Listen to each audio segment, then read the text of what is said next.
What is up, everybody? Welcome back to the GoodeBaker podcast. I'm Nick Baker. Across from me, Shane Good. Yo, what's Gooch? And we're here to talk to you about some video games. So, first things first, man. What have you been playing? Dude, I've been less playing and more anticipating, but we'll get to that later. I've been playing Minecraft. Still just been playing Skyblock with a buddy of mine, Plague, and we've been playing League of Legends because we're just kind of waiting. We didn't really get too far into PoE like we normally would because it's so close to something that's so big, so we didn't want to get sucked in. Right. So we just kind of been just throwing games in between, but nothing super new on Minecraft or League of Legends. But what about you, man? What have you been playing? I've been playing a little bit of Battlefield 5 still, cracking away at the Firestorm. Sorry for the low energy. Yesterday was a day. We built half a shed. And the shed came up, but frustrations too. But anyway, yeah, I've been playing that. Had a blast last night. Almost won a few games of Firestorm. Swapped onto Conquest and just rained hell because that's just how it always goes. You're so calculating and slow pace, and you slow your game down so much in Firestorm that when you go back to Conquest, you're just like so focused and in on it, and you just kill everybody that's just running around with their heads cut off. Seems legit. So yeah, that's about the extent of what I've been really playing. I'm looking forward to Borderlands 3 tomorrow. We'll talk about that later in the show. But for our big topics of the week, let's get started with the Tokyo Game Show. They have released a few pretty interesting trailers, some interesting snippets of info, but we got the highlights, in my opinion, for you guys. The first one, of course, Final Fantasy VII trailer shows off all kinds of new content for the first part of this series that they're going for here. Shows off a summons, Ifrit and Shiva. Really cool animations. I can't wait to actually use them in game. They look like they're going to be super fucking like cinematic, just like Final Fantasy 15's summons were. But hopefully you can, actually trigger these when you want them to. Well, But yeah, other than that, it's the game looks beautiful. Still nice. Got my heartstrings pulling on that old nostalgia, waiting for that game. But they don't have a release date for that yet, do they? Or do they have a? Yeah, it's March 3rd next year. Yeah. Nice. So that's actually not too far away. Look forward to that. But also this week, Resident Evil, or Capcom, leaked a little bit of what they called Project Resistance, which I guess is a working title maybe, or maybe it might be just what this game is going to be called eventually. But Project Resistance got a new trailer at Tokyo Game Show, depicting what similar to what we saw before, 4-player cinematic trailer where you're kind of moving through this trap riddled, almost like Call of Duty Zombies style, wave-based combat, and you're trying to get from place to place. I wonder what the types of objectives and stuff are going to be like in this. It doesn't really detail that much, but it also shows a remote-controlled... what's that guy's name? Whatever, the big, giant fucking guy, that Mr. X...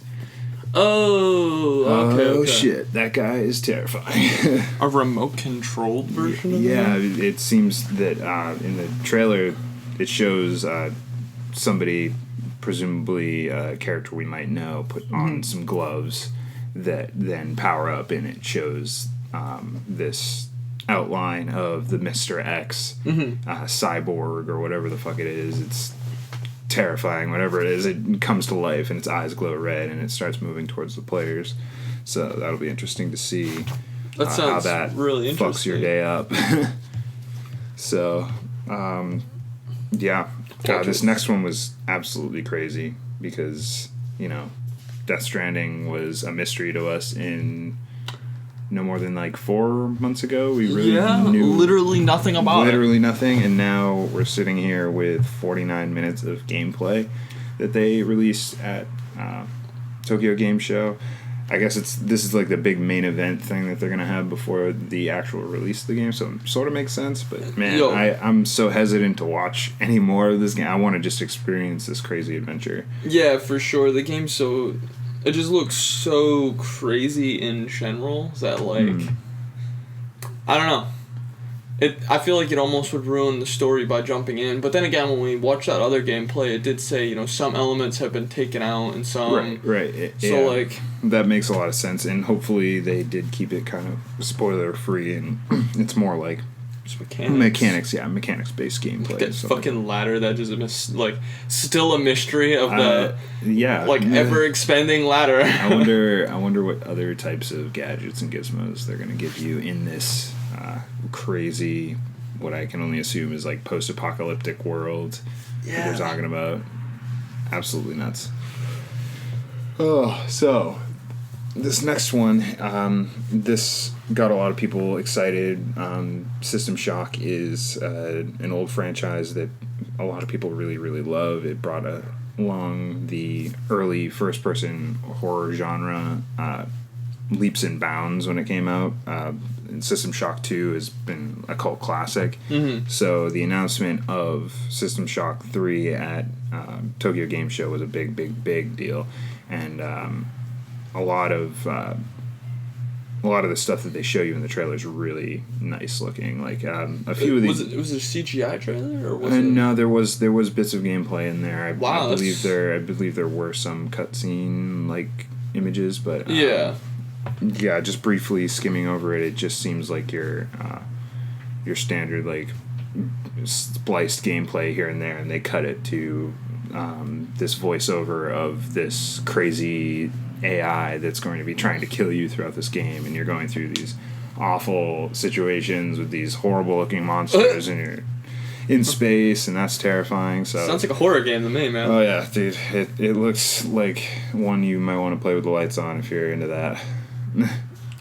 I mean, I'm not personally into horror games. I'm more into like anime and needless streaming and Dragon Ball Z. Oh, Kakarot. We got you covered then.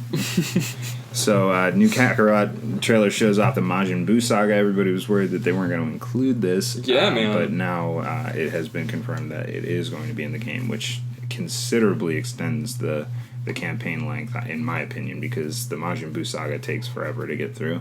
And, there's so many different, like, you have that time skip, obviously, which is intense, getting to that, and then reintroducing you to all those characters, and the trailer shows off Saiyaman, or the Great Saiyaman, or whatever that Gohan tries to do. That'll be interesting. Never been a huge fighting fan, but it's fighting, but it's also the open world aspect. So it's sort of like RPG elements meets the like Xenoverse battle systems. So it interests me a lot because I have played the Xenoverse games 1 and 2, and they're pretty fun. Just it's a little not there. It seems like the budget's just not quite where they need it to be in order to like push it right over the hump. But hopefully, if this one does good, which I mean, there's some behind the scenes things that have been said that I guess there were some racist comments that came out about the voice actors. For the game. I saw something about that. There were some complications with that, but hopefully it doesn't tarnish what the game is and what we're going to get with the finished product, because myself, I'm a big Dragon Ball Z fan. I know you are as well. So yeah, for sure. It'd be great to see a really cool story-based, really focused campaign, single-player DBZ game where you can maybe play as some different characters, almost similar to the old GBA games, where they had that like really focused story. They didn't follow the game like to the T most of the time, but they had really cool like side missions and all this to unlock different characters. So that is exciting, but that is pretty much it for the highlights for the Tokyo Game Show. Other than that, this week, Apple announced their Apple Arcade at their conference for the new iPhones and all that, and I pretty much cut out all that because who the fuck cares about that, right? I mean, Ben was literally waiting for the new iPhones to be announced so he could order the new ones, but other than Ben, like, nobody. Yeah, literally. So, best you can expect from the Apple Arcade is it's going to be cheap, $4.99 a month. There are some pretty esteemed indie developers and not indie developers like Capcom and what was the other one? Capcom and I think Sega maybe making a... Seems like it would make sense. Yeah, but anyway, so they have some pretty good developers online for creating content for the Apple Arcade. It's going to be cheap, already introduced into the... I think it's coming out with the iOS 13, I think they said, so it'll be out on the 19th. Mm-hmm. They're launching with a free month when you sign up, so you can try it out before any type of purchase happens. That's kind of nice, because in the past they've just been like, come buy our shit. Yeah, literally. You press the wrong button and you just bought like a whole album on iTunes. Yeah, but, well, you know. Yeah, so it's pretty cool to see Apple dipping their toes into that online gaming subscription market, just kind of broadening the horizons of all that. Just for us Apple users in general, it just gives us more of a suite of games to play on there because we are kind of limited with the App Store. Yeah, I mean, you could always just... there's this feature you can get where you throw your Apple stuff in the trash and then you buy Android. Yeah, all right. And so anyway, moving on. Red Dead Online released a new expansion this week. That was another highlight that I wanted to bring to the table just because I have been kind of thinking about getting back into that. They said that they've fixed quite a bit of what Red Dead Online was, so I'm interested because it was a cool system. I really liked Red Dead 2, and the online always appealed to me just because it was slower paced and like there were certain things that made it so not so griefing. Mm-hmm. You know, you couldn't see people necessarily on the map, and then they made it that way, and hopefully they've taken that out because that really makes things difficult for living your life in the online world of that game. Walking around and then getting shot because 7 people know exactly where you were. Yeah, it's like when you walk into a city, if you can see somebody, yeah, sure, like shoot it up, let's fuck around. But if you're on the other side of the city and they have no idea that you're there, but they see you on that mini-map, they're like, oh, well, might as well go kill this guy. Yeah, so also the expansion brings with it a bunch of new content, missions, all that, but... the biggest deal, I think, online is going to be that you can have a camp pooch. I did see that. A dog, dude. Yeah, man. The dog is cute as fuck. Can people... Alright, so this is really interesting. But because... can you pet the dog? I know. What? I asked that question already. It seems as if you can pet the dog. Can you... can other people kill your dog, though? That... I don't know. Probably. Because Rockstar has stayed away from actually putting animals in multiplayer games for all of Rockstar's career of not putting dogs in multiplayer games. The thing about it is I think in order for... it would seem, anyway, in my opinion, this would be a good way to go if other players online, unless they were part of your party or squad, couldn't see your camp and can't interact with anything that you have there. Yeah. That would make sense to me. I don't know if that's the reality of the fact, but yeah.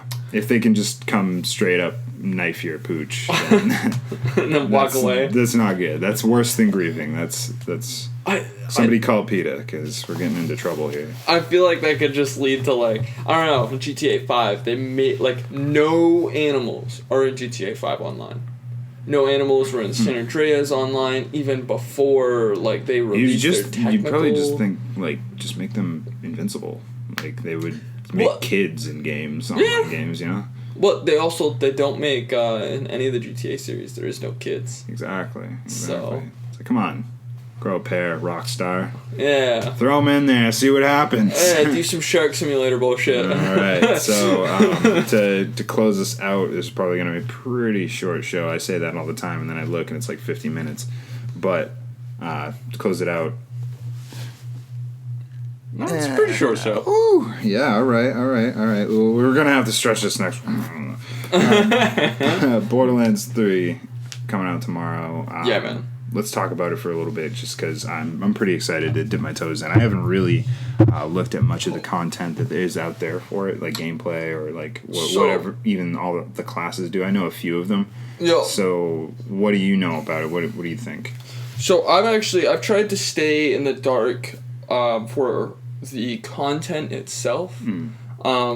People have been streaming it for the past 2 days now, or day and a half really. Since yesterday at 3 a.m. I believe is when people were, like, the creators were, or content creators were actually able to get into the game. So they got a full, like, 27 hours jump start on everybody else. I saw a bunch of people on Instagram just throw that all out there. Just like, here, I'm playing it now. Look at this picture of the game copy I just got. It's like, oh, well, fuck you, dude. Yeah. Come on, man. So there's... Show us the love. Well, they are. So here's what they did. I don't know if you know this piece, but whenever a streamer, as long as your Epic account is linked with your Twitch account, whenever a streamer opens a red box, which is like the highest rarity, you have a chance to get what they got in that box for your character. Dope. Just at that level. So, like, if they open a red box and it's something like crazy rare, you have a shot and a chance to get it. So everybody's been watching Borderlands streamers to watching multiple streamers at the same time to like try and get the loot, but you have to click on the icon when it pops up. So what you're saying is we need to stop this show right now. We need to go to the store, get Borderlands, and hook us up with some streams so that we can get our viewership up. Yes. All right. But yeah, man, I think that's a brilliant idea. It's such a smart idea. Get people to not only, Borderlands isn't necessarily a single player game, but it's a very campaign focused game. Yes, so yes, it is. It's the same type of deal each time. It looks like a great storytelling experience, but at the same time, people don't generally watch streamers that play single player or campaign focused games. Exactly. This is a really cool way to bring those people on board, looter shooter style, all encompassed. It's such a fucking RPG thing to do. Like, it's like, oh yeah, so we just opened this super rare box, now everybody gets a shot, and that brings everybody on board. And exactly, man, and awesome. It kind of like it's really good for the streamer as well. So, like, the streamer as well has a new way to interact with their stream. Right. And that, like I was saying, it's like, we need to stop right now, go out and start streaming, because this is going to increase everybody's opportunity to... It's true. Whoever really loves Borderlands 3 or Borderlands as a series, like, they have an opportunity now to have, like, a viewership if they get started and are pretty good, or you know, have a good personality and just haven't had the game that they really like in the spotlight before. Now their game is there, and you're like, oh, well, hell, I'll give it a shot now. Why not?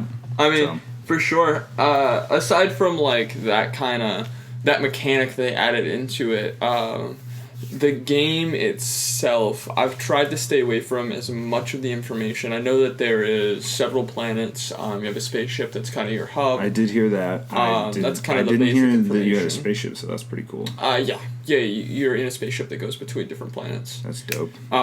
Which is pretty fly. Yeah. Get it? Yeah, pretty float. You mean space, no gravity.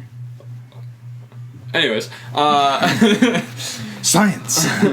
The ridiculous amount of weapons and stuff like that there's going to be is just like, I can't wait for the new type of, like, chemical weapons that they added, and just different combinations are going to be super fucking fun. They have shown a lot of the different variations of weaponry, and they have said that there's just the way that weapons are randomized in this one is, like, far more crazy than ever before, and you'll get something that can switch between firing modes, like firing a laser and then plopping mines onto the ground that walk, and I'm so pumped to, like, just open every single box and see what I get, and, like, not necessarily have a gun that it does more damage, but it has, like, a kink that I really like about it. Like, oh, well, fucking hey, this thing shoots like velociraptors. And I mean, I have this regular gun that does a lot of damage, but fucking velociraptors. Exactly. And I mean, it's taken the whole idea of, like, so you play, like, Diablo, you play Path of Exile.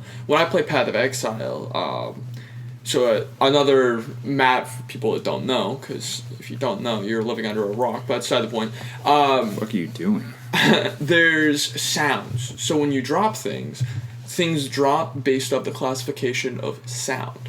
So if you hear a swing noise, you're gonna run over and pick it up, because that's like something of a tier 1 drop. So depending on what you hear for a sound is based off of, like, whether I give a shit or whether I'm going to keep going because I've already passed that point. And this is just, like, the exact opposite. So, everything you want to look at. Brilliant idea, just based on what you just said there. Swing. Yeah. You should definitely clip out that part in Wayne's World where they're just like swing, and that should be the sound that pops up every time you find one of those pieces of loot. You can make it custom noises. A lot of people make their custom noises. I think you can. You imagine if you just like got like a huge drop and like a ton of those, just like swing, swing, swing, swing, swing, swing, swing, swing. Wayne's World, great film. Pretty good shit. Let's see.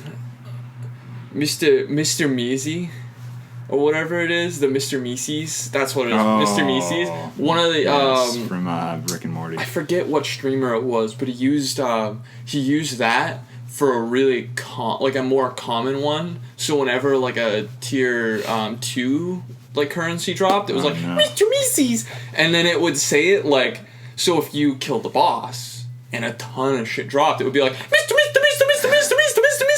It was pretty good. Man, he must have regretted that immediately. He did, because his chat fucking like flipped out on it and loved it. Sure. He couldn't change it for a little bit. That's totally a Twitch thing that would catch on too. Oh yeah, so like I'm curious to see how they manage, like how they do something like that, because with something that's so creative, I do wonder if it will have, like, when you open a chest, if you will just visually see a gun and you will see the modifiers it has on it, or if you open a chest and I'm over there, if I'll see a specific light or a specific signal or like it's this type of weapon or it's that type of weapon with so many different variations. I wonder if they'll have classifications. So the thing that I know for sure is that there's going to be a bunch of different manufacturers, and that's how they're gonna like, categorize each weapon. The abilities that each weapon has. So like a certain manufacturer will make weapons with like different firing modes is what they said, and then another manufacturer might make weapons that have different ammunitions types or stuff like that, or some may not have to reload and they just need to recharge, or they overheat or something like that. So I believe that when, just like the old Borderlands games, when you snap open that chest, you're going to see those crazy-ass weapons, whatever they are. They're just going to jumble them really quickly, and you're going to have this, like, either puke of a weapon or this crazy-looking device of torture for your enemies. And it's going to be glorious. I can't wait. I just... Oh, man. These weapons are so crazy. I mean... What do you think about the characters? I know you said you haven't looked at all of them. I have an idea of the character I'd like to play. It depends on how many people are playing what characters in what group. So I do know. All right. So there's the primal character there that has the almost like the Hindu deity arms in astral energy that they fight with. Yeah, is that the Siren? The Siren, yeah. The Siren? I believe. Yeah. So there's that one. I think he's called Flack, the one that uses beasts or something. He summons beasts. Beastmaster.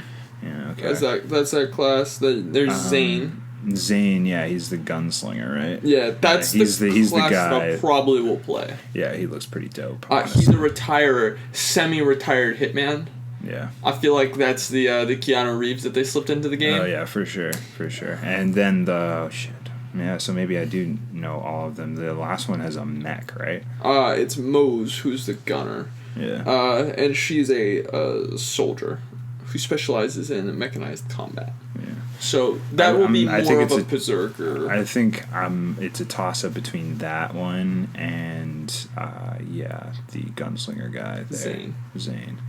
For me, because I saw a snippet of gameplay of the mech girl, and she just climbs into this like Titanfall like mech and just running around, and it looks super dope. But the cinematic trailers that they've shown with Zane just like teleporting all over the place, using his after image and like getting behind guys and like pop pop. Yep, it's super dope. For sure. So I mean, I think we've talked Borderlands 3 to death at this point. Good job. I think so. Yeah, we crossed the finish line on that, but keep us in your minds. Keep posted on the GoodeBaker shit, and we'll be coming back at you next week. Yep. Probably recording same day, same time, pretty much. Yep. So expect us up on Friday at 6. Sounds good. So until next time, peace. Peace.